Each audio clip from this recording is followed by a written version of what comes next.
I'm Jono Alderson, and this is SEO in 2023.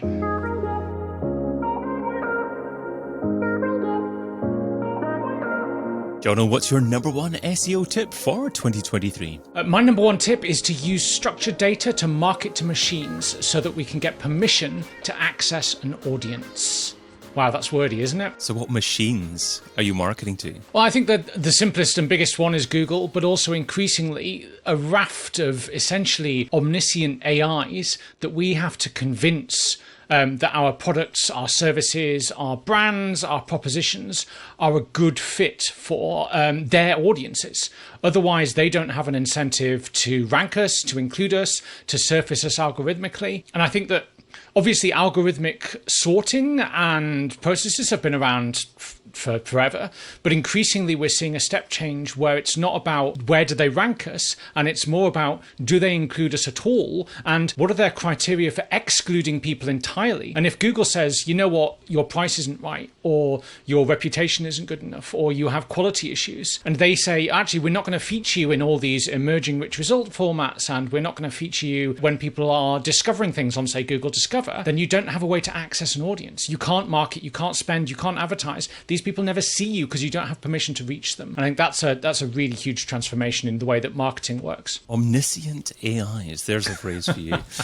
Do AIs really know everything? Oh, absolutely not. But that's even scarier, right? So they are attempting to define or understand concepts like quality and reputation. And really, they're quite limited in the tools they have to do that. They're looking at the words on our web pages, the ways we describe and are described by others. And increasingly, a big part of what we can use tactically to influence that, which is where I'm really keen on focusing, is structured data and schema.org. So if these machines are looking for clues that say, is this product good? Does this brand have the right reputation? Does this specific product or page or content or article or author have the right attributes that indicate that they're a good fit for this user or this searcher? We can use structured data to describe those explicitly. We can say, yes, this is a product. Here is the retailer. Here is the price. Yes, it has doorstep pickup. Yes, it has a returns policy. We have this reputation. There's an increasingly large selection of tools that we can use to describe these facets of not just chasing the kind of rich results, which is a lot of where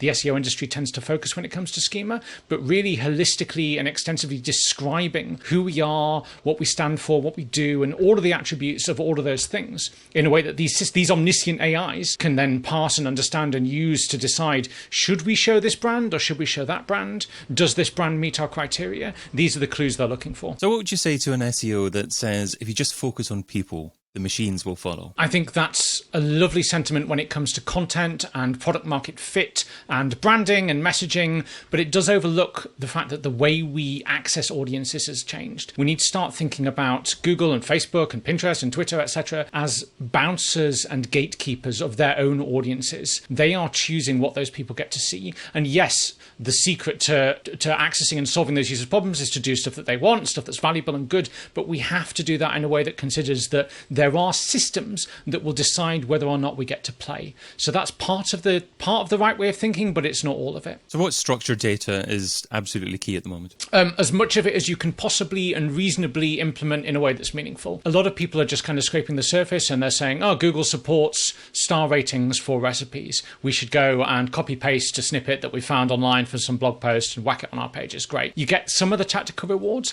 but what people are missing is that the long term of this and where the game is going and how we need to think about it if we really want these systems to be able to understand our content is we need to do as much as we possibly can. This isn't a recipe. It's a recipe in an article that is a blog post on a web page published by an organization that employs the person who wrote that article, who lives in California, who yada, yada, yada, yada, yada. And it's those relationships between those entities that we really need to be describing. I'm loving the cat here. This is great for people who are only listening. It's not very good for podcast listeners. I was hoping that you might not mention it.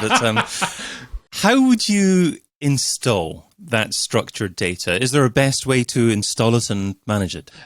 So minor plug, if you're using Yoast SEO on WordPress, we do a huge amount of this automatically out the box, but obviously a lot of people aren't.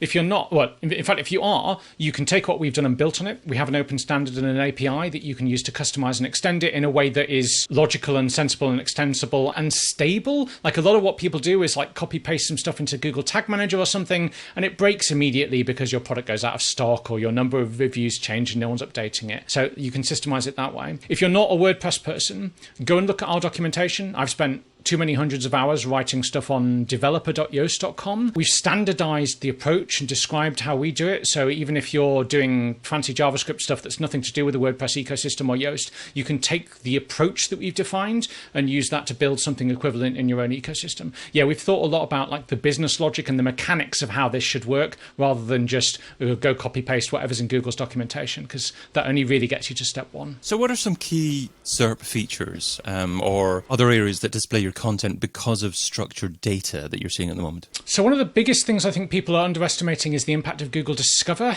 which is very Android-centric at the moment, but is increasingly rolling out to other parts of Google, where it preemptively just gives you articles it thinks that you'll be interested in based on a combination of search history and implied interest, etc. That is hugely influenced by structured data in schema.org. And you need to be quite clever with how you do that. Things like it's very sensitive to headlines. It's very sensitive to image sizes and ratios. And it turns out that, for example, the standard social image size that everybody uses for Facebook and Twitter is slightly too small for Discover. So you need to be looking at your schema markup, and maybe you need different images, maybe you need different treatments. It's really worth diving into some of Google's documentation on how article schema works. There's loads that people don't do. Like the basics is give it a headline and an author, but you can do so much more, like who is the copyright holder, what's the primary image of the page, where did the author go to university. There's loads of stuff you can do with that helps enrich that and increase your chances. So that's part of it. And then go through their documentation, look at things like recipes, articles, breadcrumbs, logos, organizations,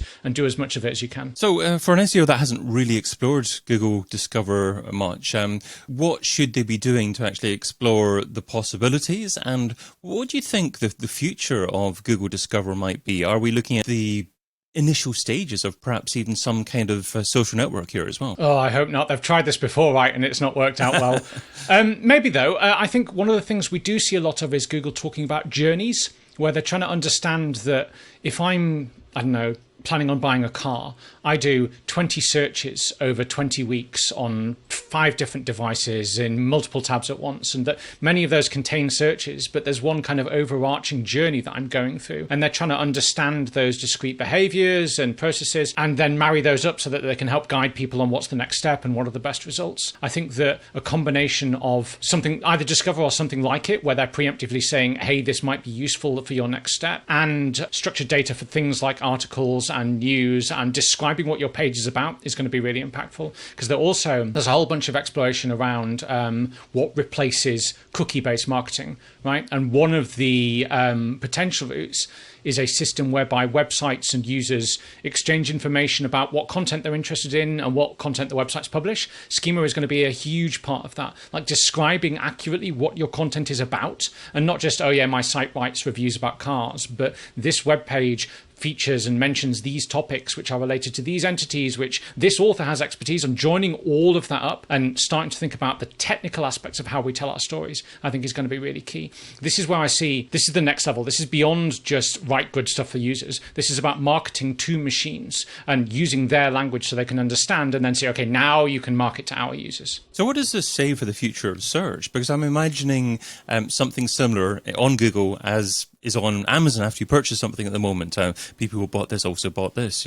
On Google, people who search for this were also interested in these topics, and people get lost in a pyramid of different possibilities within Google and not actively carrying out a search after that? Or is my imagination just going a little bit too crazy? No, I think we're already there. Some of the stuff we've seen recently around the mum announcements and some of the recent stuff from Google I/O suggests that's exactly where they want to go. They want search to be a kind of assistive handheld process where you just get shepherded through to a set of results. I think that can be great for users. But there's an extension of a story we've been exploring for a while as an industry, is that really impacts and potentially breaks the commercial model of content publishers. Like, if I'm somebody, what's my incentive as a business to create a great content page and answer questions and solve problems if Google just takes that, plonks it in front of a user in Google without allowing that user to access my website and therefore enabling me to monetize them? We still don't really have a good answer to that question, other than we kind of stuck just accepting that that's how Google are changing the ecosystem, and that the industry is kind of split, right? Half of them are like, let's chase all these rich results, get all the clicks we can, and then hope for the best. And the rest are, I will not use schema or structured data at all, because anything I give to Google devalues my content and my site and reduces the incentive for Google to send me visitors. I don't know which way this plays out, but it feels to me like fighting Google on this is not a good strategy, and that we need to accept that their objective is to solve user problems however they want, wherever they want, and that's going to be increasingly in Google. And we need to accept that we need to give them our content in order to do that, and then separately in parallel work out what the heck that means for our commercial models. And yeah, there's no easy answer, but I think choosing to opt out of the entire discovery funnel and the entire top of your marketing funnel doesn't feel like a good play in the short term. So is structured data at the moment in a good place to service this more discover-orientated web? Or will structured data have to evolve? And if so, how is structured data likely to evolve over the next couple of years? That's really interesting. I think as a standard, schema.org is reasonably mature. It's a little bit stale in places, but the tools exist to describe our content in ways that platforms like Google, Facebook, Instagram, etc. can and already do read and extract. In fact, there's some really cool stuff happening with Google Merchant Center and Facebook Marketplace are both doing similar things, where when they scrape your page, they read the schema and they use that to update your product information in real time. So if your price changes or your stock levels change, they read that as they scrape, read the schema and update the catalog information. So your website increasingly becomes like a real-time database of the truth of your business, which I think is a really interesting mental model, right? It's not just content and marketing for humans, it's also the information that I use to service other platforms and systems. So that enables two really interesting things to happen. One is I as an individual can build something that consumes that schema. And that's much easier than having to build something like Google, which has to crawl the web and parse and understand it all. It's all just explicitly labeled, right? The other interesting thing to your question is where's it going, where's it evolving? All of this evolution and these types of conversations happen in public on the schema.org GitHub repository. You can go in and have a look in there, and there are conversations from people in Google saying, hey, we're from the Merchant Center team, and we would really love some schema that allows us to better understand what color a t-shirt is. Here is a spec. And then the schema.org team goes, great, thanks, we'll take that, we'll implement it. And suddenly there's schema that allows you to describe t-shirt colors. So, and at some point in the coming months, that gets incorporated into Merchant Center, into broader schema, into Discover, etc. So if you want to see where it's going and maybe even shape and influence those conversations, or just get ahead of your competitors, go and have a look behind the scenes and see how it's unfolding. Look at what's going to launch in the next month or two. Get that ready to implement and go. There's loads of stuff coming right now. Things like we're discussing, what we're doing. There's a whole discussion happening the other day, and I've completely forgotten what it was about, but it was super interesting. That's annoying. Describing mobile-specific URLs for web pages, which isn't something we should have, but it's something many websites still do have, and there isn't good syntax for that. But in a few weeks, there will be. So if your site has that, you can unlock a whole bunch of stuff, and there's loads of those. Really interesting. Wow, indeed. Well, you've shared what SEOs should be doing in 2023. Now let's talk about what SEOs shouldn't be doing. Yes. So what's something that's seductive in terms of time, but ultimately counterproductive? Something that SEOs shouldn't be doing in 2023? I think they shouldn't be staying in their lane. I think that SEO is now so broadly interwoven with and affected by and integrated with everything else that I think just doing SEO, quote unquote, is not enough to succeed. And I think the biggest thing that we need to change and prevent people doing is not thinking that they're not allowed to challenge quality or challenge product or challenge the business. And it might often be that your biggest SEO opportunity is to change where the CEO eats lunch, or to invest in training your customer service team, or to, I don't know, if you're a restaurant, to source better ingredients. And I think historically, we've as an industry been able to paper over poor product market fit by doing more SEO. You can get a bad product on a bad page to rank if you throw enough money and enough links and enough SEO at it. That's going to get harder and harder. You need to be investing in making the thing itself better. That's where SEO needs to go. Not just marketing the thing, but improving it. The product, the service, the brand, the reputation. I think we need to stop optimizing and start improving, because it's going to get harder and harder to convince the machines that your thing is good if all of the evidence that they have say, oh, actually, this isn't a great fit. And historically, we would have got away with that. We would have attracted that audience and then tried to pitch to them and sell. Now we can't access that audience. So yeah, SEOs need to stop optimizing and start improving. Absolutely. I mean, is it even possible to do a great job, do a job as an SEO for a business that has a poor reputation nowadays? Oh, it's so hard, isn't it? In those kinds of scenarios, you're just going to be papering over the cracks. You might get some small incremental gains from fixing around that. But yeah, if you're not addressing those fundamental reasons why a system might choose to not rank you, then you're not going to achieve anything. Jono Alderson is head of SEO at Yoast, and you can find him over at yoast.com. Jono, thanks so much for being part of SEO in 2023. Thanks for having me. What a treat. Indeed. Thank you so much. Get your copy of SEO in 2023, the book, over at SEOin2023.com.